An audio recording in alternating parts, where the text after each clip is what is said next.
ladies and gentlemen. All right, ladies and gentlemen, welcome to the show.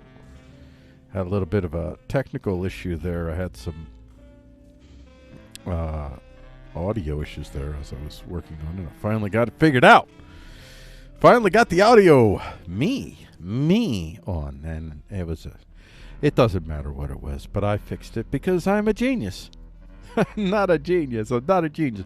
Welcome to Frico Talks the News. This is the Monday edition, and you'll notice a little thing there that lets you know that it says Monday edition because this show is a little bit. This is Frico Talks the News, but it's a little bit. It's going to be a bit of an abbreviated version, and we're going to have a dialectical segment, but our dialectical for Mondays is going to be kind of taking a number of articles and putting them all together instead of writing, and then the feature, it will be the feature, what it always is. And the news poem is going to be not necessarily, well, it'll be a poem. It might not necessarily be a news poem. In this case, it's a poem that was written before, but I'm going to use it as the beginning for setting this precedent, which is these Monday show will be whatever poem I want to write, whatever topic, subject. I don't have to pin it to a particular news story. It could be about anything. So that's the difference on Mondays. And then we have a news segment. We don't have a headline segment. What we do have is a missed headlines from last week's segment. So that's another difference. And we do not have a focus segment at all. No focus segment and no brief segments. As a matter of fact, there will not be a brief segment in the show tomorrow either. The show tomorrow is going to have 5 segments instead of 6. I'm getting rid of the briefs altogether, and I am focused on being able, basically, the best of the best in terms of being able to sing stories. See, sometimes because it's not necessarily the top stories, it's a combination of stories, I can end up missing stories that are still pretty cool that'll end up on the Monday show, but I want to be able to have a lot more stories to select for those 8 stories a day for the Tuesday through Thursday shows, because those are the ones that I'm really going to be most tightly. Monday is kind of a hodgepodge show. It's not probably going to be as cohesive as the Tuesday through Friday show, but it is I'm doing it for a couple of reasons. One, I like to have a little bit more informal format, as well as I want to make sure that I do shows every day, but I'm trying to maximize my work efforts, and this would enable me to basically have only 4 high-level, high-demand production days a week instead of 5, which is a huge difference, and it enables me to work on stuff on Frico outside of the content production itself that needs done too. So that's why we're doing what we're doing, and I'm going to get ready to do the show. And if I get ready to do the show, you know what that means? That means I need where's the introduction? Where is it? All right, I'm going to have to give you the introduction this way. Prepare yourselves, ladies and gentlemen. Warning, the material you're about to be exposed to is foreign. The minds of individuals who are limited in their capacity to understand the actual reality of power around them, just as you and everyone else alive and young. What you're about to hear are opinions, suppositions, like gospel or scientific truths, not infallible certainties. Brace yourself for incoming opinions that could confirm or deny your preferential view of the reality of power. Brace yourself for fallible material, fallible opinions, and values reflected, but nonetheless variably firmly held. We do not apologize to anyone who may offend. We do not apologize for daring to express our views and impressions of what we believe is and what we hope to see. We will keep talking so long as we are able. And now, Frico attempts to talk about the news without freaking out. I just cut it off. Just missed it. That's the plan. Talking about the news without freaking out. That is the general plan. So, with that in mind, ladies and gentlemen, let us talk a little bit about what we're going to talk about today. Here on Frico Talks the News for Monday, May 11th, 2020. Killing violence by virtualizing violence for offenders. The virus is a light. Song of Coronavilles. The big problem of big business in Coronavilles. Whoa, you're too big. Here we go. There we go. That's the way. That's the way. How do we get here? Well, we got here by going to newsalike.com. The glitz, the odd, the under the radar, the hard to believe news at a glance. Obamacare.tv, free market social engineering for the masses. And finally, pioneeringnews.com, tech, science, underground news links. We sent a bunch of those links now to Frico for consideration. And Frico assembles them. And here's some of the latest top links that if you go to Frico.com, you will get top stories. If you're listening to the show, we like to sit on stories and think about them for a while in general. But you'll get the latest stories if you go to Frico.com. These are the stories that could make it into future episodes of Frico Talks the News. Simulations reveal details about how particles interact from Science Daily. Drone captured what could be the largest swarm of sea turtles ever filmed. Truth theory. Human urine could help make concrete on moon. Huffington Post.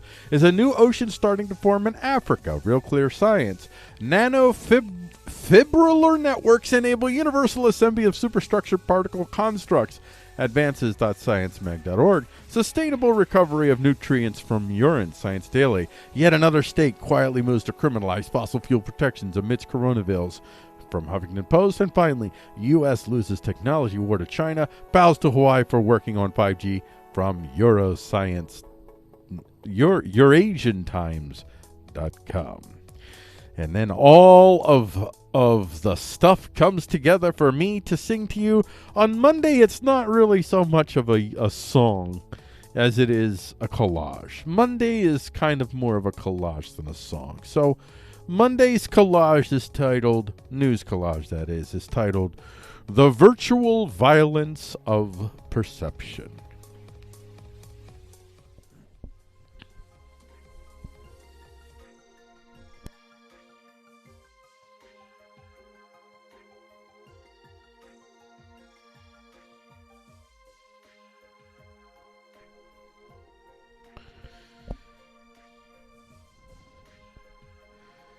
Here are Monday's stories. These are the missed headlines from last week. We start off with scandal. Hold on. I almost forgot. How am I not recording this? I got to do this again. I'm sorry. This is Monday's show. It's a little bit news, so we'll see how. I gotta. All right. I don't want to do the same type of intro that I do for the Tuesday through Friday shows. I want to be a little bit more informal. So let's try this again. This is the Frico Talks News Monday edition, where we talk first in this segment. We're going to talk about the missed headlines from last week. These are the stories that, though still pretty cool, pretty weird, pretty interesting to me, for various reasons, didn't quite make it into the show last week, into any of the shows last week. So they get a mention here. Our first one is scandal swirls around Devo's plan to inject due process into sex assault case on college campuses. This is from Free Detroit Press, Free Press Detroit, whatever they're called. Colleges must hold cross-examination in sex assault cases, DeVos says. Colleges across America now must hold live testimony hearings with cross-examination in campus sexual assault cases, U.S. Secretary of Education Betty DeVos announced Wednesday in putting new rules in place. In doing so, DeVos moved the on-campus administrative investigations closer to mirroring a court hearing, complete with questions directed at those making accusations. The regulations are effective August 14th. We can continue to combat sexual violence, continue to combat sexual misconduct without abandoning our core values of fairness, presumption of innocence, and due process, DeVos said in releasing the regulations. Our action today brings us closer to fulfill Title IX's purpose, fair education for all. The move reflects the way courts have been ruling in a steady drumbeat of lawsuits from students accused of sexual assault. The rules issued by DeVos are a direct rollback of requirements put in place by the Obama administration. I don't know all of the details. So there's always what happens on either camp side is, in general, you see a problem, a legit issue, and you use that legit issue to, behind that legit issue, you push in a bunch of other things. So I haven't looked into the details here, but it has long been known that the colleges and the universities, in advance of this authoritarian militant version of social justice, enacted these kangaroo courts, in essence, in which they empowered women to use sex as a weapon, to use the fear of being accused of being a rapist or an abuser as a weapon for women. And 99% of women won't do that. But the 1% of women who would will do it over and over again. So this is why you have due process, in part, so that you don't give political power to individuals to use the law to do whatever they want to do, whether it's to claim your property or just to take you down or whatever the case might be. I'm not talking about it. In general, that's the general premise. Why there were so many Salem witch trials is because there was property to be gained. That's what was really behind most of the Salem witch trials. It was about property. It was about taking people's property and using this, since, hey, this was one of those things that you didn't need due process for. You could just, if you were part of the favored faction, you could do whatever. So that's kind of what these colleges and universities enabled. There are ways, of course, to address the legitimate reason, the legitimate burden that courts and law may, well, the burden that is, I could describe it as legitimate. How about that?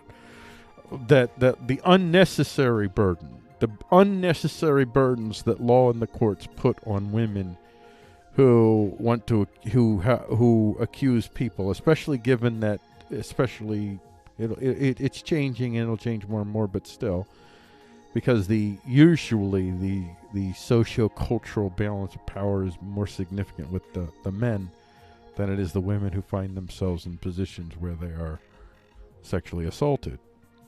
So what they did was the militant faction identified an issue, came in and said, hey man, this ain't right. And so they used it though to basically enable this type of militancy. I'm not going to get into all the reasons why I think that might be. Not that I know for sure, but I have my theories. But rather than simply address the legitimate issues, they forced all of this unnatural, violent, oppressive stuff behind it. Now, what I don't know is if DeVos has done the same. If she's identified one of the glaring problem is that you don't get due process in this college system. You get a kangaroo court that can accuse you, that can find you guilty of rape and expel you from the university and ruin your life. In most instances, fundamentally diminish the potential quality for the rest of your life.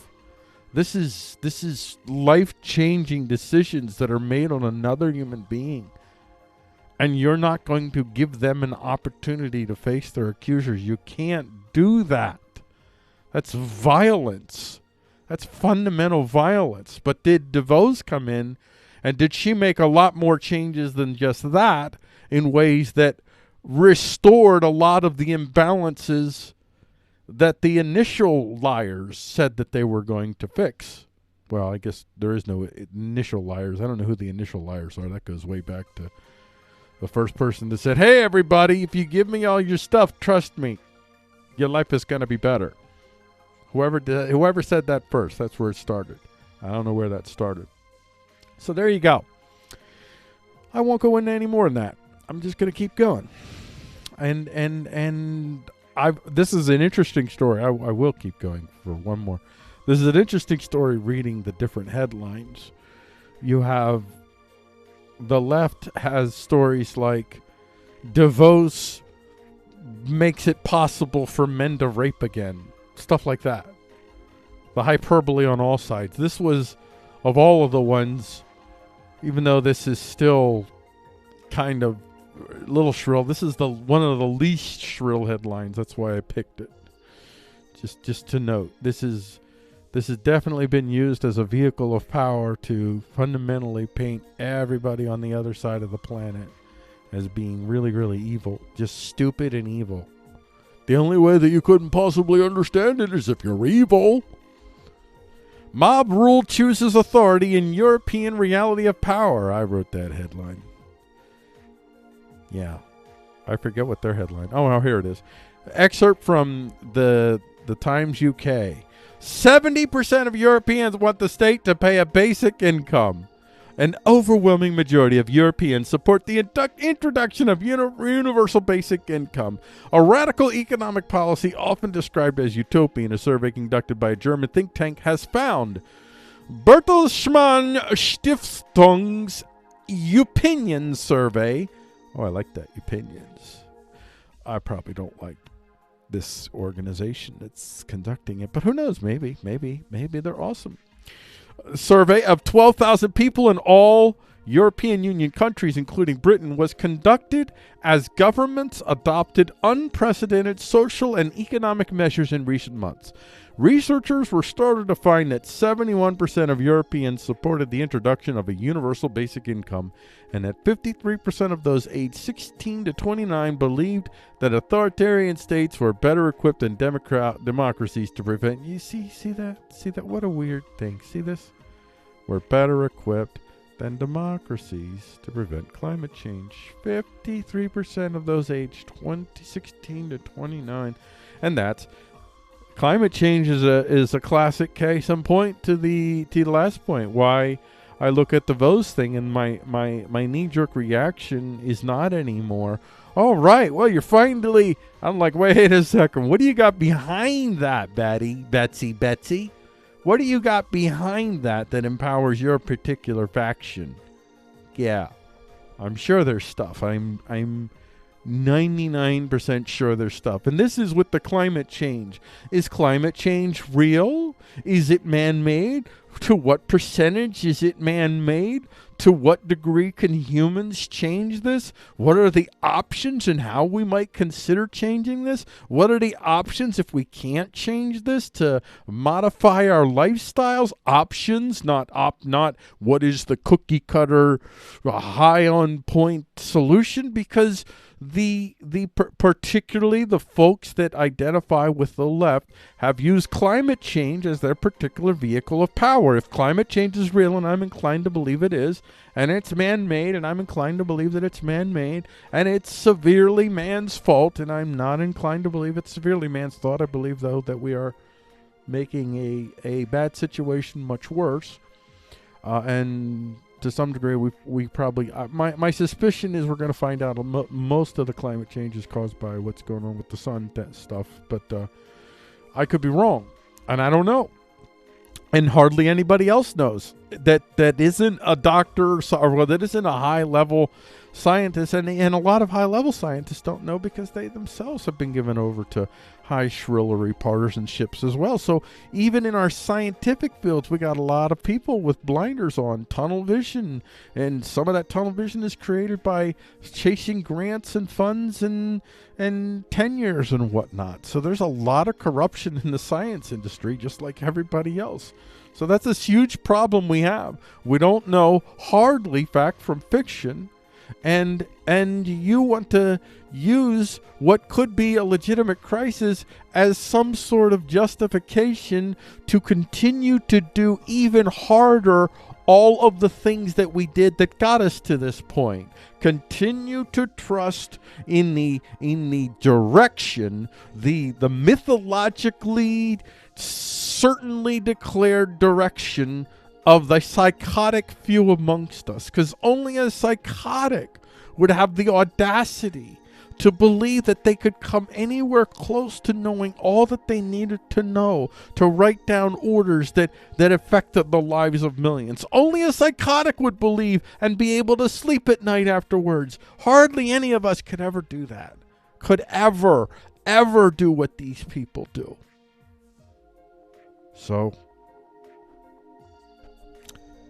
And it's working, apparently. The effort to identify what could be a real crisis, and to behind that real crisis and the fears and the hopes all mixed up that crisis offers in people's minds, to exploit that, and then to usher in between all these tiny little Trojan horses that have nothing whatsoever to do with climate change and have no real care about even doing anything about climate change. The real issue is just fundamentally reorganizing and re-engineering humans and purging the land of all the humans who refuse to comply. That's it. That's all it is. So that's why the right is opposed to it. It's not because they're opposed to that, doing that to other people. They're not. But they're opposed to the left being able to do it to them, and they know the climate change narrative works for the left. So even if climate change is real, they can't accept that. There's no way they can accept that. They'd be surrendering. And I agree with them. They can't accept it. It's better for the whole planet to go down than for them to allow the left to annihilate them. What does it matter to me if you annihilate me, if it's the planet or me? Either way, I'm just going to stop being. It's like, so what? Why would I want to support a planet that lives the way that you want everybody to live?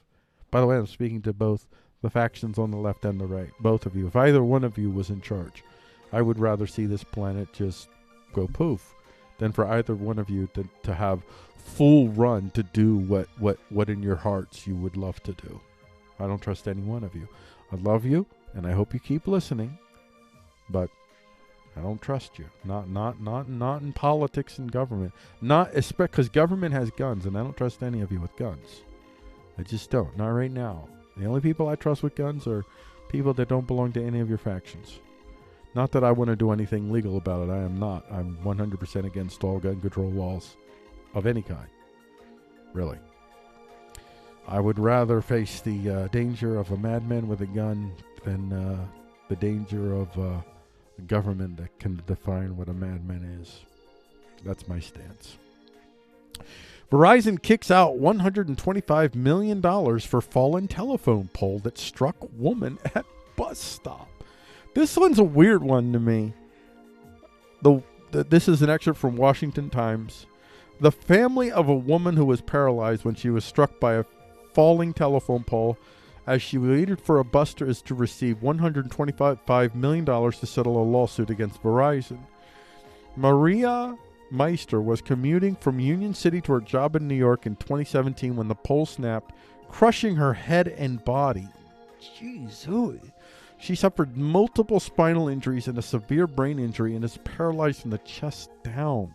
The suit alleged the pole was 43 years old and has been scheduled to be replaced in 1999, when PSE&G removed its equipment from the pole and directed Verizon to do the same and remove the pole. The suit also claimed Verizon hadn't inspected the pole since 1989. Okay, so there you go. How do you let come on, Verizon, how do you let a pole go so long? This is I'm going to call it inappropriate. Here's a nice little headline that didn't quite make it in, but you get to see it now. It pays to volunteer in New York State. That is, not volunteers. Let me read that again. It pays to volunteer. New York State. That is, not the volunteers. This is an excerpt from ChristianHeadlines.com. Samaritan's Purse, which operated a field hospital in New York for the Coronavilles outbreak, will have to pay state taxes. According to CBN News, Governor Andrew Cuomo said the group will have to pay taxes on the hospital because the state is, quote, not in a position to provide any subsidies right now. Subsidies, that policy. Government subsidies are when the government pays you to do things that you're otherwise being paid by quote-unquote market to do. So they subsidize farmers to grow certain amounts of food. They also subsidize farmers to not grow certain amounts of food. Subsidies. See, this is Cuomo. Cuomo thinks that the government, this is his mentality, the government owns everything. So therefore, anything that you keep is actually a form of subsidy. So these people volunteering to work in New York City to help save New York City from this plague. It's not a plague, but just initially it kind of felt like maybe it would be. This plague, that's what everybody came into. That's what everybody was geared up for. Your answer is, well, that stuff that you came in with, well, that was already ours. I mean, whatever we let you go home with is a subsidy. We can only subsidize you so much. Wow. So there you go. I think that speaks for itself. I think a lot of people spoke on this, and a lot of people said a lot of good stuff. So I won't. It's one of the reasons probably why I did make it on the show. But I thought it was worth noting here. That's another thing. Those types of stories, I'll give you a little bit of notation to some of those. Twitter introduces temporary feature to let users revise offensive tweets. Oh, it's a temporary feature. This is from republicworld.com. Twitter introduces temporary feature to let users revise. All right, here's an excerpt. I got two. I hate when I do that. I'm going to stop that. In a bid to reduce the offensive tweets on the microblogging social media platform, Twitter, the company has started a limited experiment of showing a warning message before the user posts an objectionable message. From hate speech to racist slurs, Twitter has been extra cautious about the content on the site. But to make it safer for the users, Twitter announced on May 5th that it will be testing the new feature on elective iOS users for now. The new feature is basically introduced to urge Twitter users to refrain from using inflammatory language towards an issue. Whatever, I didn't even want to post the rest of it. It doesn't matter. That can blah, blah, blah, blah, blah, blah. So it gives you a chance to make sure that you have confined your content creation to the very rigorous requirements of the Twitterocracy, the Twitter police, the Twitter priests and priestesses and whatnots. And then all of us end up saying incredibly uninteresting, stupid things to one another because you can't speak intelligently on Twitter. You can't really do, I won't say you can't do good content on YouTube by playing with YouTube's rules, but it's incredibly difficult to pull off, and even the ones that are pulling it off, they would still make better content if they didn't have to. So even the good content would be better. The best content would be awesome. So it's lowered the quality overall on YouTube. Now I refuse to comply. If I'm gonna suck, I'm gonna suck while I violate YouTube's laws, not despite of it, or in spite, not because of it. But of course I'm not sucking. I'm the greatest podcaster of all time. You guys just don't know it yet. This is week 6 of a 12-week plan to become the greatest podcast of all time. So I haven't even reached the halfway point, and I've already gained like 20 subs on YouTube and 15 subs on Twitch and like 5 subs on D Live since I started. I have BitChute, I'm almost at 10 subs, 10 new subs. I mean, altogether, that's got to be at least like 50 or something new subs. I'm taking off. I'm a rocket ship. Here's our last headline that you missed from last week. 5-year-old's Grand Theft Auto moment leads to no charges for anyone. This is an excerpt from ABC News. No charges for family of boy who drove car onto highway. The family of a 5-year-old boy who drove the family car onto a Utah highway won't face criminal charges, authorities said Friday. His teenage sister was watching him while his parents worked, and he swiped the keys while she was asleep in hopes of traveling to California to buy a Lamborghini. Officials said he has since gotten that Lamborghini ride, by the way, and all kinds of GoFundMes for him to eventually get a Lamborghini, which is appropriate. That's what you want to do. Prosecutors reviewed the case but didn't see any evidence of neglect, said Weber County Attorney Chris Allred. Adrian Zamaripa was pulled over. Adrian Zamaripa, that sounds like a race car driver, was pulled on Monday by a Utah Highway Patrol trooper who spotted the SUV swerving on Interstate 15 in Ogden at 32 miles per hour. He thought the driver might need medical attention. 30 years later, Adrian Zamaripa is a bank robber, and he just walks in, he just takes what he wants. Nobody's been able to stop him, and at the end, when he's finally caught, he says, "Yo, what was your business?" He says, "Yo, man, I learned early on you can do whatever you want and get rewarded for it." So I was like, I'm robbing banks. Why not just go for the big stuff? Yeah. All right. All righty then. There you go. There you go. All righty then. Well, that's it, ladies and gentlemen. That's it for this segment.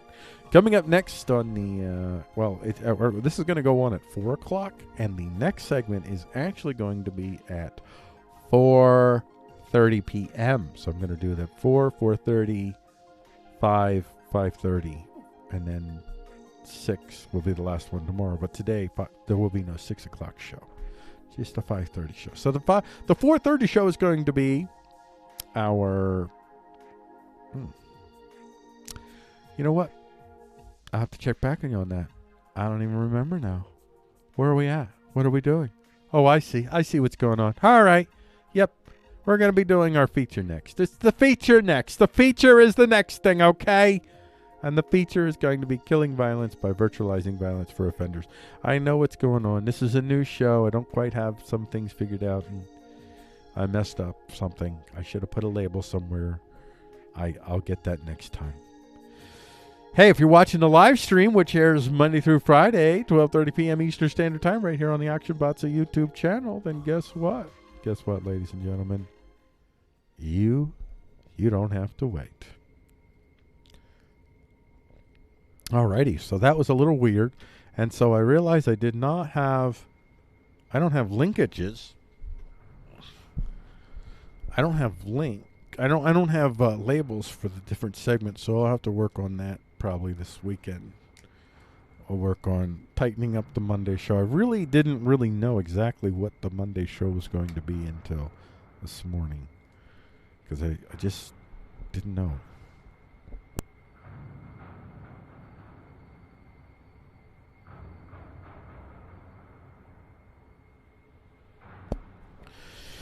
All right. That is the thing, folks. Now we are getting ready to go back to, we're going to do the Monday feature next, so let's get that queued up.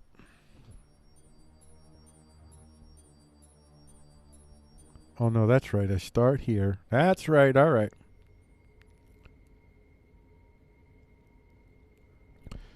All right. Getting ready to record the feature in 3, 2, 1. All right, here's our featured story from last week. This is actually a story that comes in the weekend. It's not one from last week's set of shows, but sometimes it might be. In this case, I decided to pick this one. This one's a story that I picked up from this weekend. And the title of this feature is Killing Violence by Virtualizing Violence for Offenders. More and more companies are emerging that are offering nation states therapeutic aid for their violent offenders. Specifically, their domestic abuse offenders. The theory is that by placing offenders in virtual experiences that place them on the other side of the abuse they regularly dole out, this will equip them to be able to control their violent impulses, as they will be more aware of just how painful the whole let's just above everyone around us. Let's just above everyone around us. What was I trying to say there? Oh, I know what I meant to write. Let's just abuse everyone around us. Abuse everyone around us strategy is to the people that live around us. So this will help you feel what it's like to feel like what you feel like. Imagine if Donald Trump could place himself on the other side and imagine how reporters felt. I would hope that he would revel in the pain that they were feeling, because I hate reporters. I'm not a big fan of Donald Trump either, but reporters, oh man. I mean, I don't hate you as an individual if you're a reporter. I hate reporting. I hate what reporting has come, and I think, by and large, most of the top level reporters are the worst. They're the worst because they have to do a job that the top level folks, that the stuff above the fold is awful crap. Just horrible, awful crayon language written. It's like, it's high school It's the worst of the worst high school drama newspaper garbage. That's pretty much the way that they write now and act. And they have such the so-called, for so much of their alleged wokeness, they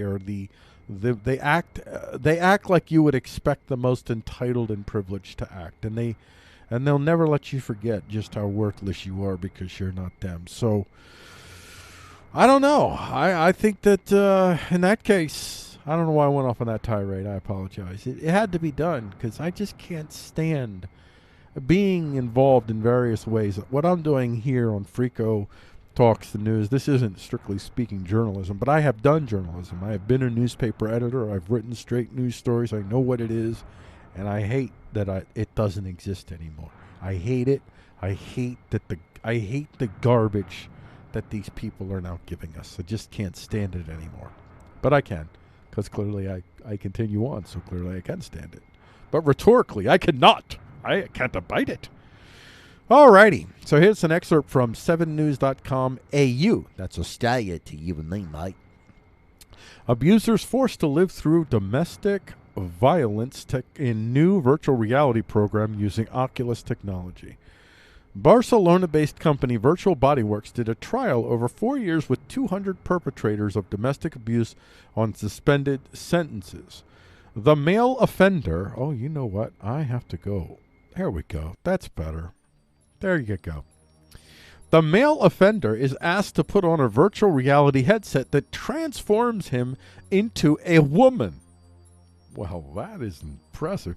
Can I make the usual sexist jokes you would make here? I like sexist jokes as long as you understand they're sexist and we understand them and we're laughing at it. We're laughing as much at the sexism as we are the joke. Yeah. I don't know. I can't think of one now. I took my brain off point. I crushed it. Anyway, the male offender is asked to put on a virtual reality headset that transforms him into a woman, and the abuse begins. And when they asked him about it, he says, it's fine. Everything's fine. I don't want to talk about it. No, it's fine. You can go out. Shut up. We've developed these scripts over many hours with psychologists to try and get something that might be realistic and shows varying degrees of abuse, whether it be financial or something more physical, said Charlie Piermont. Okay? He's a managing director, so I guess that's why it matters. We put in as much as we can to make it feel like you're really in the room with this guy. Dutch company Enliven Media has a similar situation inspired by founder Alex Tavasoli's experience of domestic violence as a child. Okay. It puts the perpetrator in the body of a 7-year-old, and the simulation starts when dad arrives. Oh, their version has it in it. Transforms it into a child. And dad arrives home late again. That's supposed to be a happy moment for you. Dad is home, but mother tells you to stay in your room because she needs to talk with your father. From there, the fight shifts around the house before stopping at your bedroom door where your mother gets slapped in the face. The pilot, tested on 20 perpetrators, showed that after experience, 80% were able to stop a fight or avoid starting one when a child was present. The Dutch Ministry of Justice will roll it out this year as mandatory training for some domestic violence offenders. That is fascinating. That is just... wow. Once again, though, we have an example of a tool itself. This tool being used in and of itself, if it's used in this way. Oh, wonderful, wonderful, wonderful. But imagine what else you could use this tool for. Imagine if you start to interject this type of sentencing where you allow offenders. I guess you could allow it as an option. An option. That's the way you do it. An option to reduce your sentence or get out earlier on parole, which is, I guess, to some degree, those things are viable. But you know what? I think I'm going to remove Mimblewimble. I don't know. You know what? I'm not going to. I think Mimblewimble is still appropriate. I'm leaving it up, ladies and gentlemen. I'm not changing it. Leaving Mimblewimble up. I think it's appropriate. And you don't even have to think of what it actually is. Just the wording is wonderful. It's wonderful. It's wonderful. But at any rate, this tool in and of itself, wonderful. Wonderful to be able to allow people to experience the crap that they do to others. But how can you use this tool in ways that, especially now that you have so many people that are clamoring to lock people up over speech now. So imagine the kind of programs that you could offer people to recondition them to whatever you want.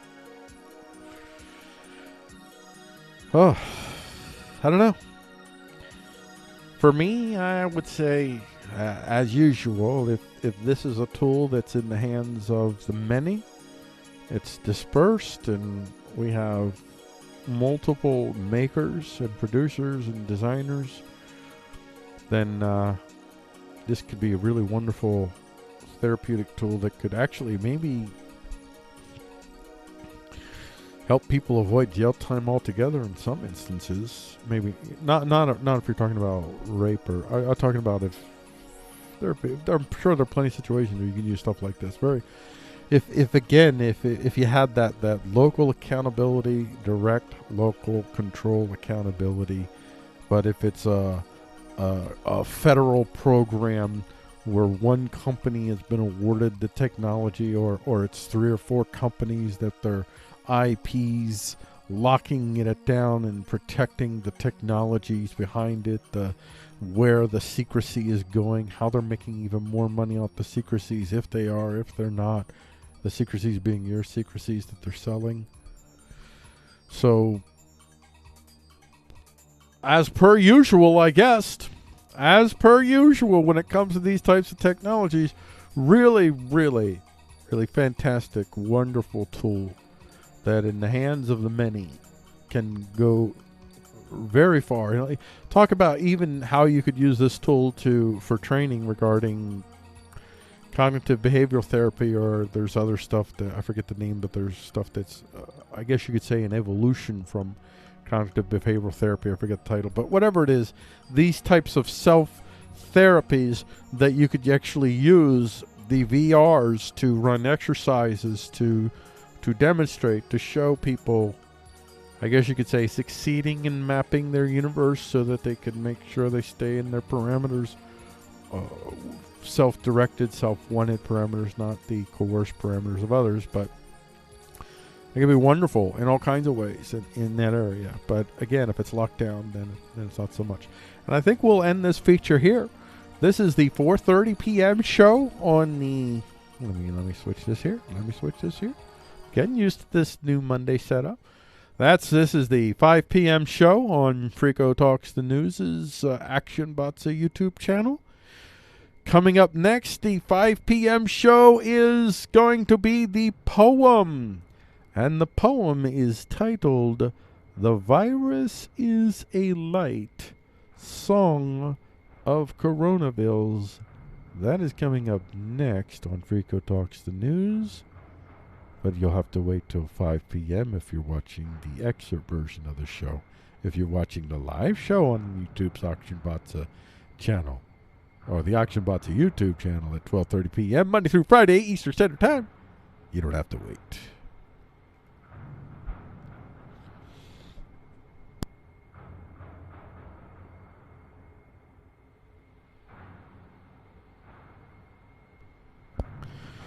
Okay, so I think I will take a break here. I don't know if I'll take the full break, but I don't necessarily feel like I need to take a break right now, but I have a poem and I have a dialectical, and they could get a little, it could be, yeah. So I'm going to take the break now. That way I'll push through the poem and dialectical just fine. So I am going to go on, get ready here. All right, let's get this ready.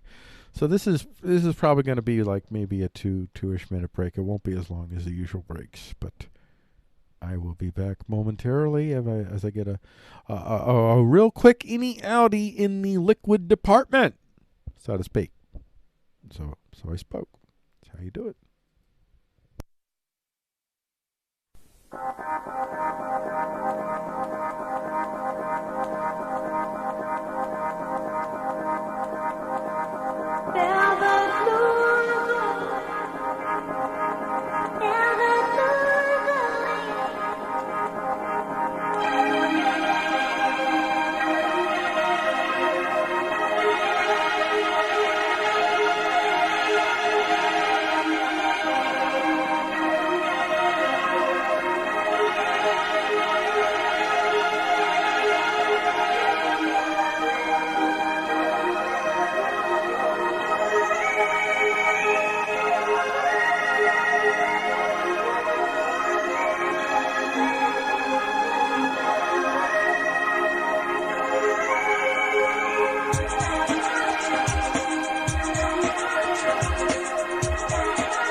Capacity to understand the actual reality of power around them just as you and everyone else alive currently are. What you're about to hear are opinions, suppositions, like gospel or scientific truths, not infallible certainties. Brace yourself for incoming opinions that could confirm or deny your preferential view of the reality of power. Brace yourself for fallible material, fallible opinions, and values reflected but nonetheless variably firmly held. We do not apologize to anyone we offend. We do not apologize for daring to express our views and impressions of what we believe is and what we hope to see. We will keep talking so long as we are able.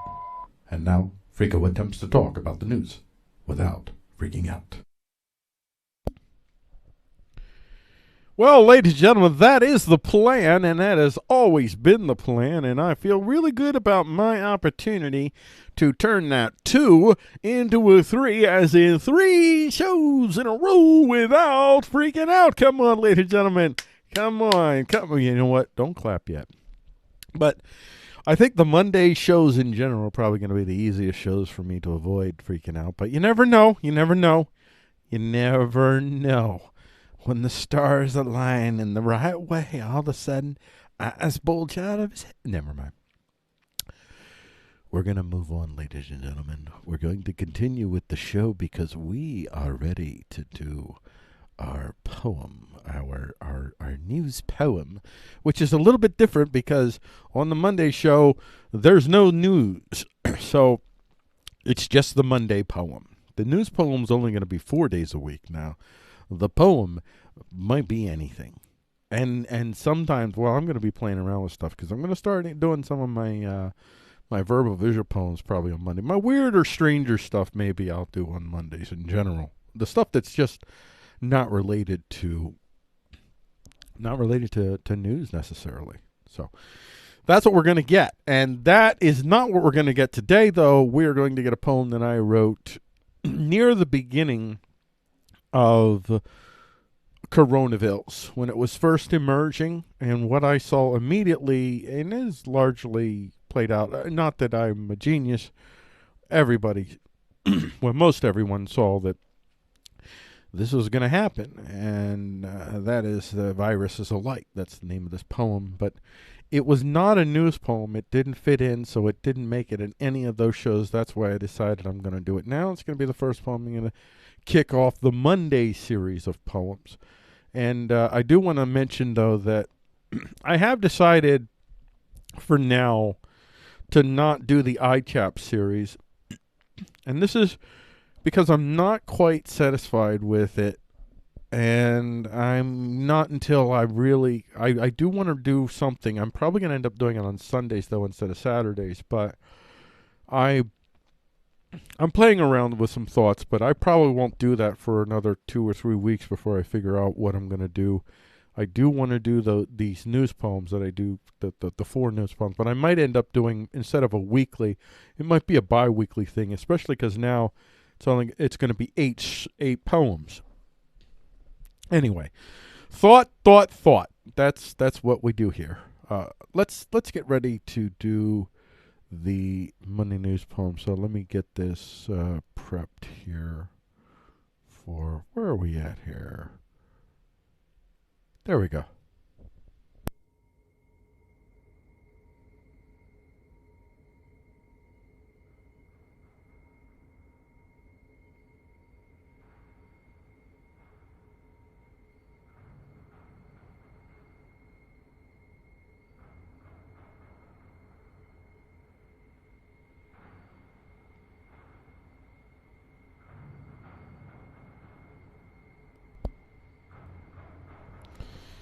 All right, this is today's Monday poem for Frico Talks the News on Monday, May 11th, 2020. I am Frico with Frico.com.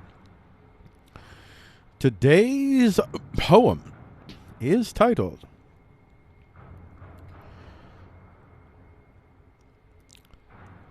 "The Virus is a Light," Song of Coronavilles.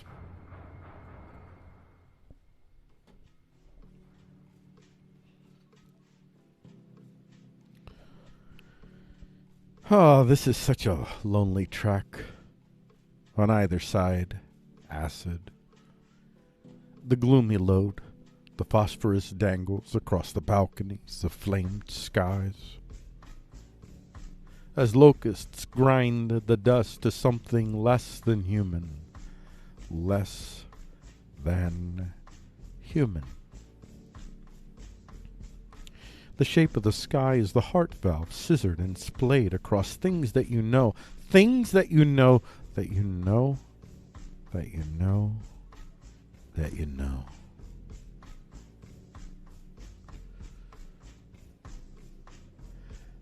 I know you. Bone face surprised with rouge, I know you. The angles walk under the ice where pockets of air desperately hold on. We are holding on, America. The doctors and the reporters are designed by the same tree. I spoke to my elderly so-and-so. We bought doggy snacks in the case to keep that dang dog alive. We are alive. Spirit looms over the mask edge where danger meets daring, where twilight flickers across moving corpses delivering the songs of their people. We are all going to die. They're all lying to us. There's nothing going on. The virus is the light. That's the thing. As I sat down to drag deeply on my comfort relief smoke-filled debris, cluttering my computer screen as I tapped and tapped and tapped, like my words were the full force and fury of the all in that same song. How many times should it pass that singularity stretched across weeks and months will voice to voice meet in solidarity with, remember that time? Time spread across routines and soft cells, like warm water dripping on piles of salt. Time crunched in bone, slathered in blood, like acetylene flattening a spike of ice. That light, though, the virus is the light. Kiss me all, hug me, warm me in your shared aerosols. After all, you only live once, and it's a YOLO way, the way of the YOLO land from whence we's all comes from. The land of YOLO with a light in its lungs. The virus is a light. We are holding on, though, America. Life's bone and blood is not too close to most. The wolves today are not at your door. But they've got the scent, and it's only a matter of time. Or so they say. The they, now losing the bank, the sweet cocoons of no worries, devoured by the first waves of locusts. There are plagues, and there are plagues, and there are plagues. From the plagues come the plagues, come the plagues. Plague America, in the virus light, too soon come from the land of YOLO, where you discovered you weren't that committed to the YOLO after all. Shelled up and punching your fist in the pillow because you cannot even gather to mourn. But in the morning, in the light, in the first new, tells us the stories of the engines and machines, the levers and dials, the dialers, the levers, the designers, the controllers, the editors, the machina deus assumed but not found. We don't like what we see, do you? Trades and machinations and the corpses of the few.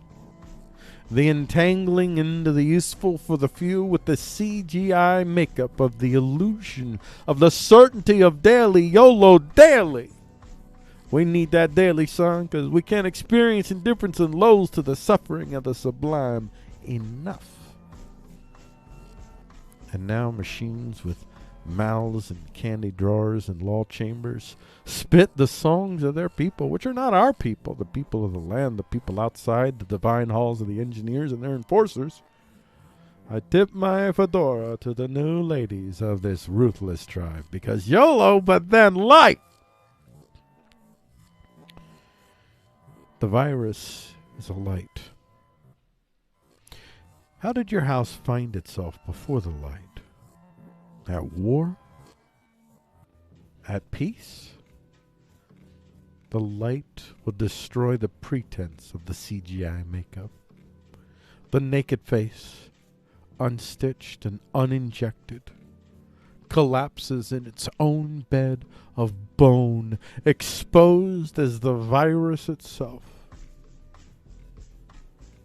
The virus, my friends, is a light. And we will destroy the light, but not unsee what the light has shown.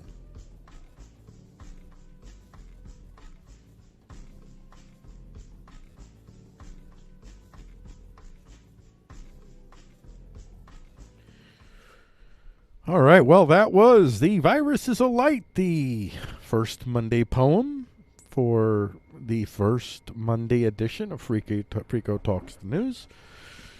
Coming up next on the Auction Batsa YouTube channel, if you're watching the excerpt version, the 5:30 p.m. closing segment. It's not the talk briefs, it is the dialecticals. And on the dialectical is going to be the big problem of big business in Coronavilles. That's coming up next. And if you're watching the live stream show, which Airs on the YouTube Action Bots channel every Monday through Friday, 12:30 p.m. Eastern Standard Time. You don't have to wait. All right, I remember to do the transition. I am a beautiful human being. I'm a winner. I am a winner. Come on, everybody. All right, hold on one second.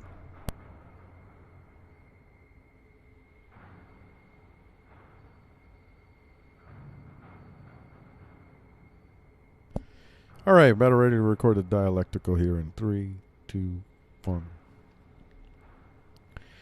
This is the Monday edition dialectical for Frico Talks the News for Monday, May 11th, 2020. I am Frico with Frico.com. Our Monday dialecticals are a little bit, well, they'll generally be a little bit different. I may do some writing on them. Sometimes I won't do any writing. In this case, I wrote a little bit, but in general, mostly the dialectical is going to be taking news stories, which may not be directly related. It may be directly related, but I'm going to be taking news stories in a flow to, well, actually just, I don't really settle exactly what I'll end up talking about or what I'll end up thinking. So I assemble stories that I think are related, interesting, and then we see what happens. It's a little bit of this emergent flow that I like to facilitate in general, in my art in general. And since this is Frigo Talks the News is art news, if anything. Well, it's art news. Yeah, that's right. I'm pretentious enough to call it art news.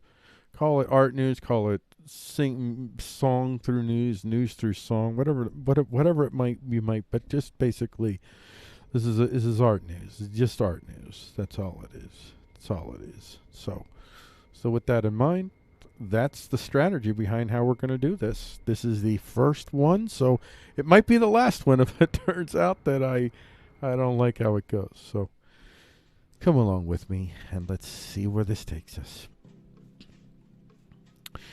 Today, we start a new tradition, Monday Dialecticals, which are excerpts from loosely related articles intended to tell a larger narrative about the reality of power today. Our first Monday Dialectical visits the whole PPP, Paycheck Protection Act narratives emerging and compares concerns to reality, such as we can understand it. On the show, I will speak more of my thoughts, but here I will leave these excerpts. So that's another thing on the text version. You always get more thoughts in the show than you do even when I write, but here you're going to get very little thoughts as to how, because again, one of the reasons is I'm going to be doing the impromptu kind of, I'll see what happens. I may end up looking at it as like, you know what? Well, we'll see. Let's see how we did. So here's the first excerpt. Liberal group urges Federal Reserve to block mergers under coronavirus bailout. The Federal Reserve, which is overseeing, this is from Huffington Post, the Federal Reserve, which is overseeing up to $4 trillion in funding under the rescue plan, still commands significant influence over how companies use this money. So this week, 9 progressive organizations, led by the American Economic Liberties Project, sent a letter to Fed Chairman Jerome Powell urging him to block any company that receives rescue funding from engaging in merger activity.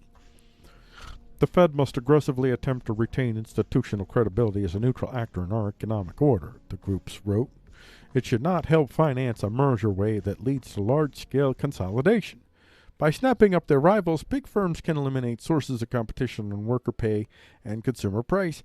Economists believe that one reason wage growth was so slow over the course of the recovery from the 2008 financial crisis was that firms engaged in a historic merger binge in the aftermath of the crash. Some of these blockbuster deals resulted in immediate massive layoffs. When Pfizer acquired Wyeth Pharmaceuticals, they eliminated 19,500 jobs, even as Wyeth executives received a cool $75 million. So now let's go to the ALP, the ALP. Now this is who is cited here. So in this, in the group that sent this letter. So this is a little bit about the ALP from their website. We stand committed to the proposition that freedom is not half and half affair. If the average citizen is guaranteed equal opportunity in the polling place, he must have equal opportunity in the marketplace. Okay. This is a FDR quote. This is what they have on there. So this tells you everything. This is within their framework. You know immediately who they are. And they are essentially, they are for state centralized social engineering of one's life in the interest of the poors. And the ALP, the American Economic Liberties Project, is this is just one of these rich think tank groups in Washington, D.C. Conservatives have them, liberals have them. And it's mostly wealthy. We used to call them yuppies when back in the late 80s, early 90s, these types of people, these alleged, well, they were alleged hippies who turned into to corporate shills. And that's what these people are like, kind of like an SJW turned into a corporate shill, but parroting now an SJW authoritarian narrative. It's like that kind of crap in general. Now, I don't know if the ALP is strictly speaking fully on board with that, but they're certainly in the social engineering kind of version, the very authoritarian, coercive wing of leftism in general, the ones that assume this positive rights kind of narrative. So the American Economic Liberties Project launched in February 2020 to help translate the intellectual victories of the anti-monopoly movement into momentum towards concrete, wide-ranging policy changes that began to address today's crisis of concentrated economic power. Okay. I'm with them. Like, this is a crisis that we're dealing with. We're seeing it. So all that stuff I said about them, I can still... I probably agree with a lot of things that they have to say regarding what capitalism is, what it's doing, how it's at fault. But it's not the only thing that's at fault. Socialism is also at fault. Well, all the isms are at fault. But they're very adept at identifying the sins and weaknesses of their enemies. Yeah, I don't know. I'm seriously doubting they have any kind of self-reflection or self-awareness regarding their own tendencies to favor actions that significantly limit the ability of individuals to live lives of their own choosing. And they have no cares, because they imagine that everybody should want to live the lives that they're mandating that everyone live. And it's just bizarre. It would be like saying that you shouldn't have laws against pedophiles because there might be people that think pedophilia is good. That to them, everything that's not their particular orthodoxy is literally pedophilia now.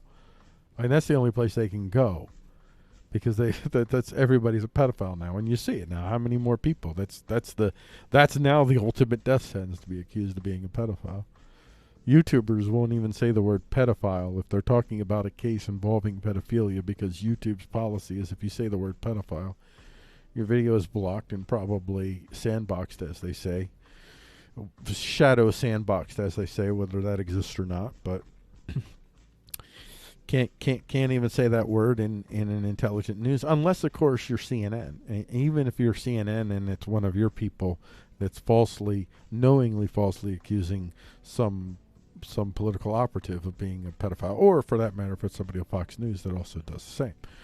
So, alrighty, let's keep on going with who these guys are. She served as the deputy director of Open Markets Institute and been recognized as one of the primary architects of the modern antitrust movement. See, I'm against laws forbidding monopolies. I'm for, but don't get me wrong, if you're going to live in your nation-state parameter and you have all of these other laws that fundamentally impede the market's ability to respond to monopolies by destroying them with options, and that's what you have now. You have laws that just so favor monopolies. So as long as you have those laws, then I'm all for antitrust laws. If you don't want antitrust laws, and I don't want laws, I don't want more laws. The only reason I want more laws is to balance the thugging that's going on against we poors right now across the board on most laws regarding markets and economies and how value is exchanged. But I am far more in favor of simply ending the laws that impede our ability to come up with what might be considered anything remotely close to a free market. I don't like that term, free market. I want consensual markets. I want consensual market response. And we'd be far better off ending the laws that impede our ability to do that than we would trying to write laws that prevent people from becoming too big or too monopolistic.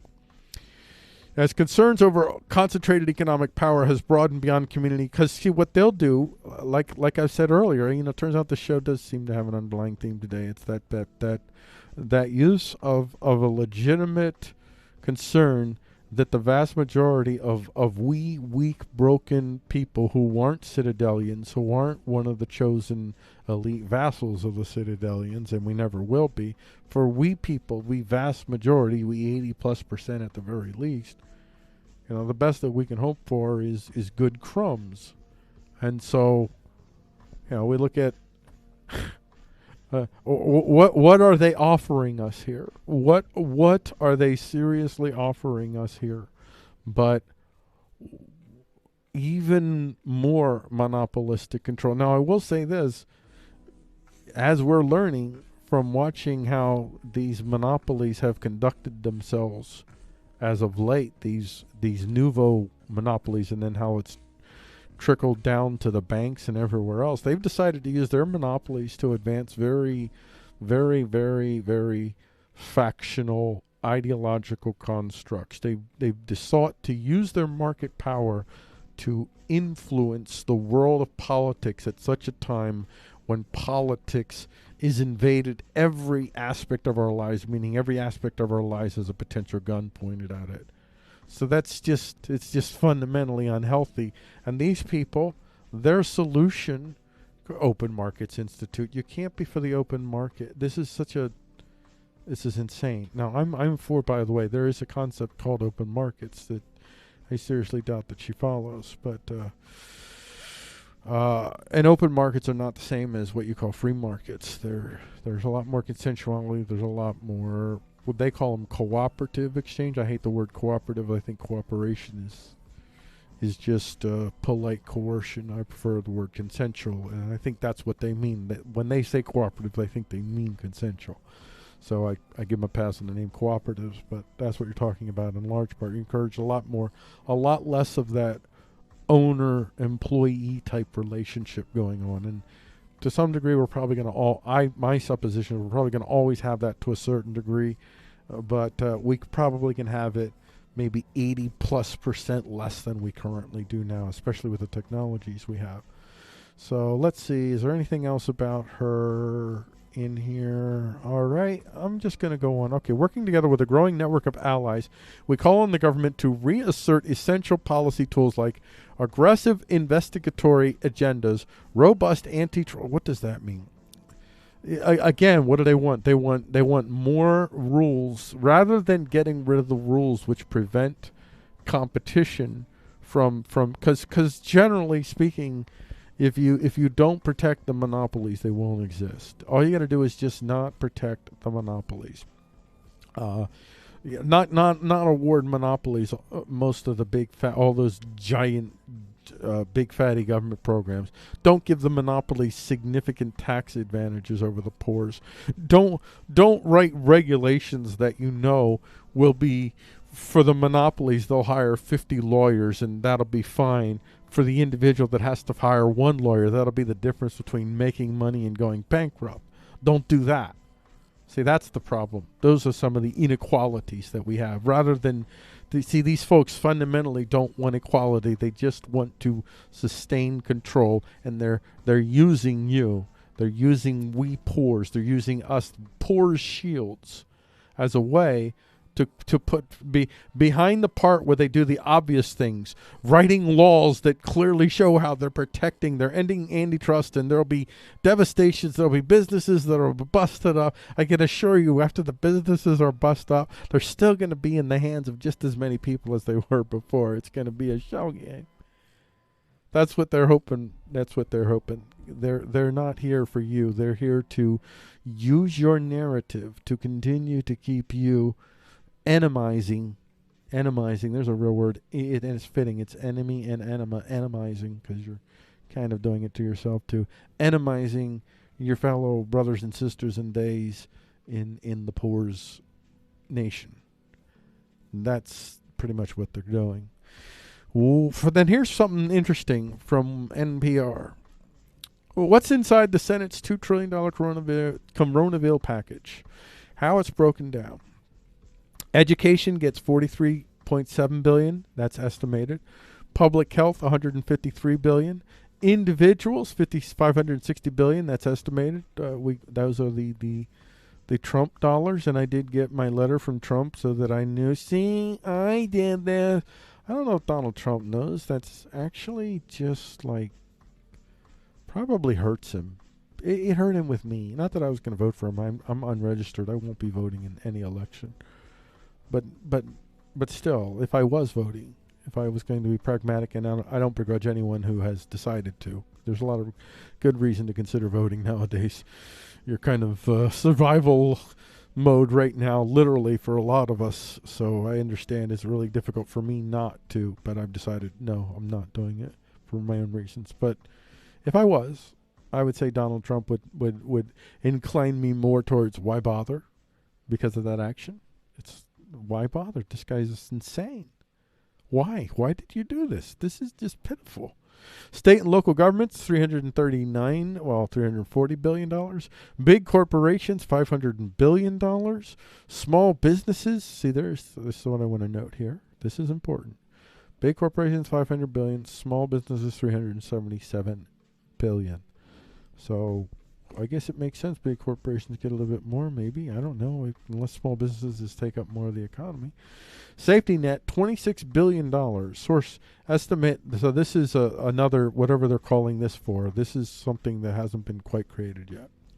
And then from Axios, there you can see the breakdowns if you're watching on the videos, and it's showing up right. So you got the loan size from the businesses. This is the size of the businesses. From under 150K loan size, that was percent of count 74%, percent of amount 17%.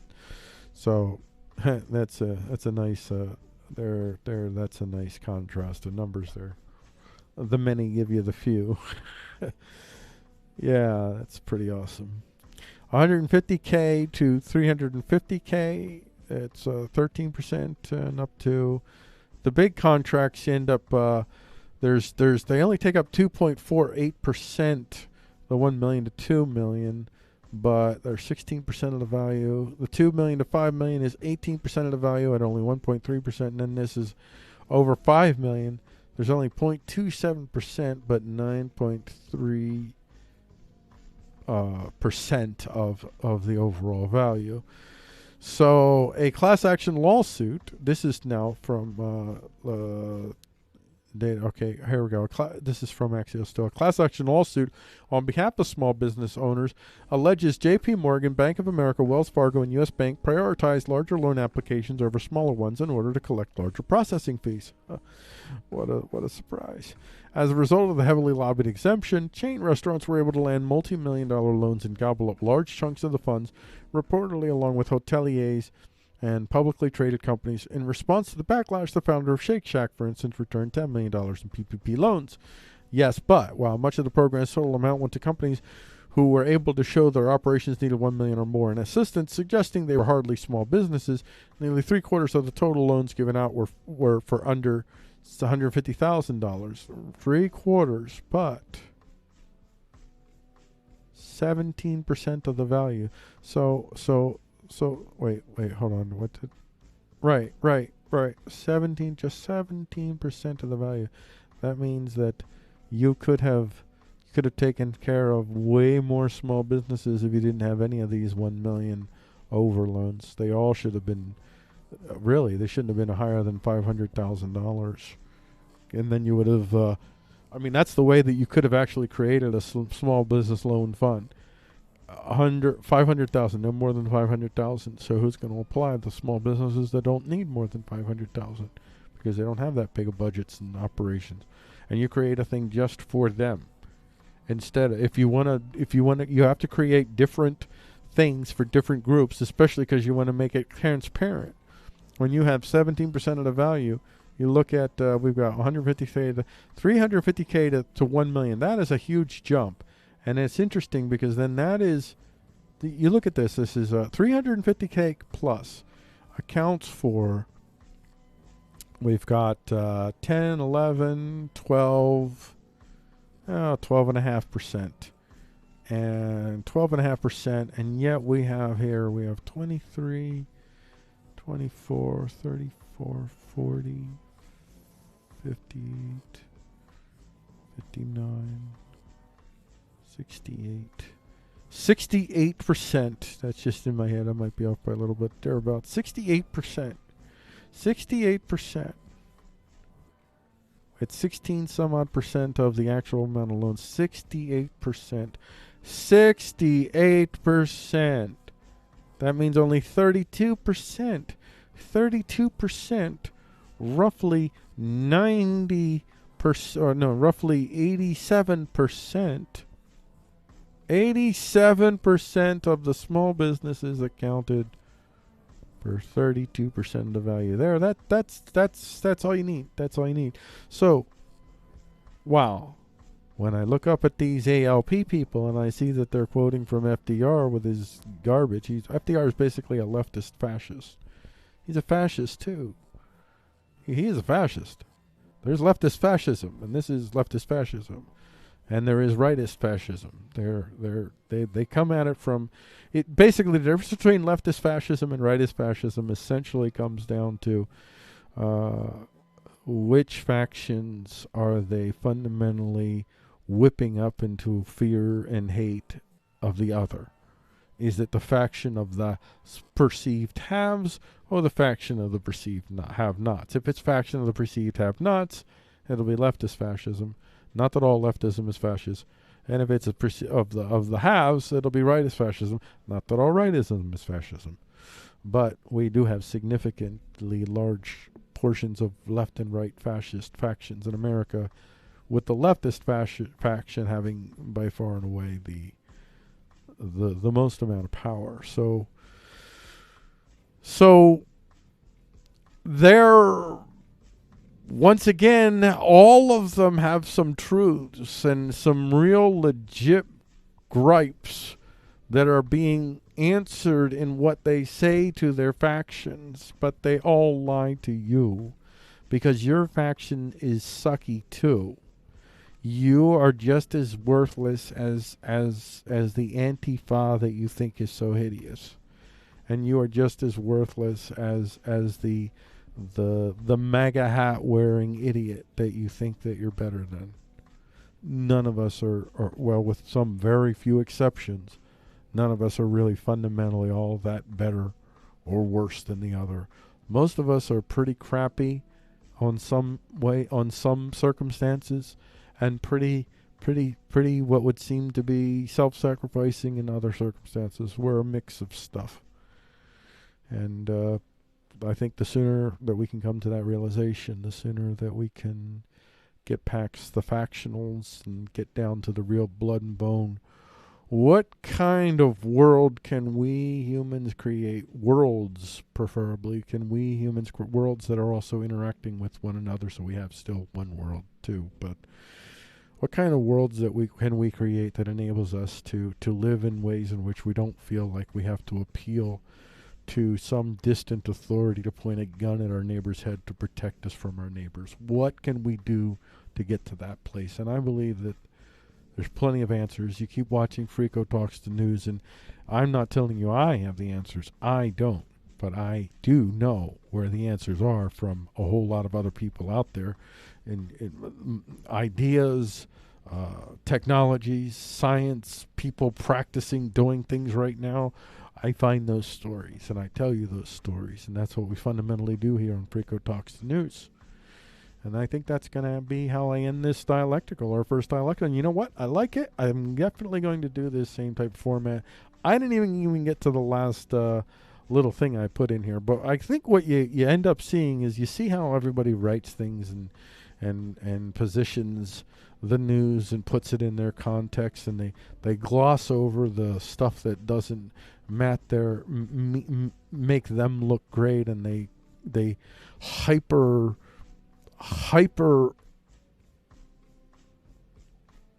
emphasize the parts that make their stories look like they're true. Anything that advances the certainty of the claims that we're the good guys and we're fighting the bad guys. These people fundamentally are evil. And everybody's doing it. Angels and demons. If you're following, I'll end with this. If you're following anyone that is chirping angels and demons fundamentally as a way to keep you in their fold, to keep you listening to them, to keep you vouting for them, to keep you following them, whatever it is that they're doing.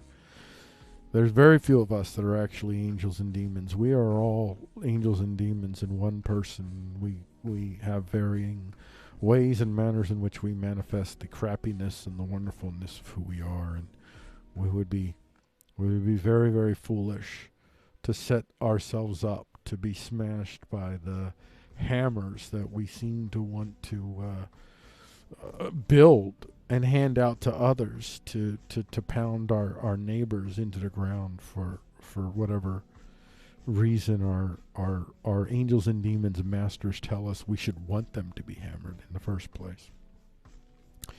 This has been the Dialectical, the last segment on the Action Batsa YouTube channel, and it's also the last segment of the show.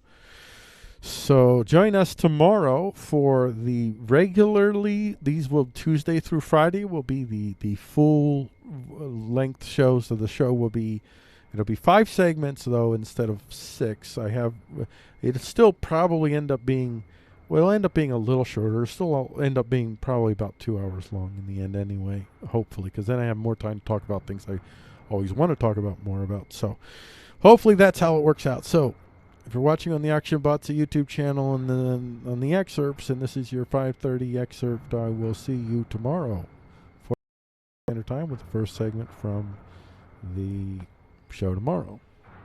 But if you're watching live, 12:30 p.m. Eastern Standard Time, also on this YouTube channel, Action Batsa, well, I got a little bit more to say to you. Not much more, but a little bit more.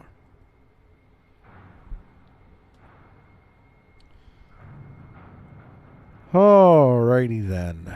Whew. Well, I have done it, ladies and gentlemen. I have done the show. The show is done. And it's about an hour and a half long. That's not bad. I really like this. I like this format. I'm going to change some things and make this. This will eventually look a lot more. It won't look like, well, it'll have some fundamental Freako Talks and news elements. Some things definitely, but it's definitely going to have its own kind of vibe, and I'm probably even going to have a Monday outfit so that it'll look different even in that way as well. But I didn't have time to work on that since I just decided this morning how I was going to do the show. I did that. All right, but I like it. As it doesn't often work out that way where I build a model and my first time out, I'm like, oh, I like this. So, hey, this is pretty much what you'll get next week. Tomorrow, back to the regular format. So thank you, everybody, for joining us here on Freako Talks the News. Don't forget to write your congressman and tell them to contribute to Freako by going to Freako.com/tips, or you just go to Freako.com and you find one of these buttons. Where's one of these buttons? There you go. There's a big old fat tippy button. Hit that right there. You hit the tippy button. Wait. Things don't appear to be working at the moment. How is that even possible? This is terrible. Have I stumbled upon something? Hey, that just figures. I haven't done. I'm gonna try it one more time. Let me just see. Wow. Oh, okay. So I haven't done this normally, and I just did it before the show. So PayPal. That's interesting. So, at any rate, usually when you tip on that, it gives you this option, and it says contribute to Newswatch Volunteer. Newswatch Volunteer is the name of my whatever LLC thingy, so it's my placeholder for all the stuff that I do. It hasn't actually been activated in a while because I've been a thick boy, so I haven't been doing business. But now I'm back. I'm back. I'm ready. I'm ready. I'm ready to make some money. And you are ready to send it. Well, if and when PayPal ever returns. Let's just see. Let's just see if we got it. Ah! We're going to die! Hey, I'll have to follow up on that. Maybe I'll follow up down on Tuesday if I remember. Hey, speaking of following up, hold on. Hold on. Hold on. Let's do this. I've earned this, ladies and gentlemen. I've earned this. Ready? Are you ready, ladies and gentlemen? Are you really ready? There you go. You see that? Boom shakalaka. You see what that says? If you're looking where it says days since last freaked out, you will notice that I just changed it to 3 because I've gone 3 shows in a row without freaking out, ladies and gentlemen. Tomorrow I go for 4. I thank you all. I'm going to try one more last time here before we... it didn't work. All right. All right. We're all going to die. All right. So, let's just end this the way that it was intended to end. Thank you for engaging with this material presented. As usual, remember your views, your suppositions do not make you subhuman, nor do they permit you to subhumanize others. No humans were harmed in the making of the show, and we extend no wish of harm in anyone who hasn't directly harmed or threatened to harm others first, no matter how reprehensible we find your views. We will see you in the next Frico Talks, where Frico attempts to talk about news without freaking out.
It's not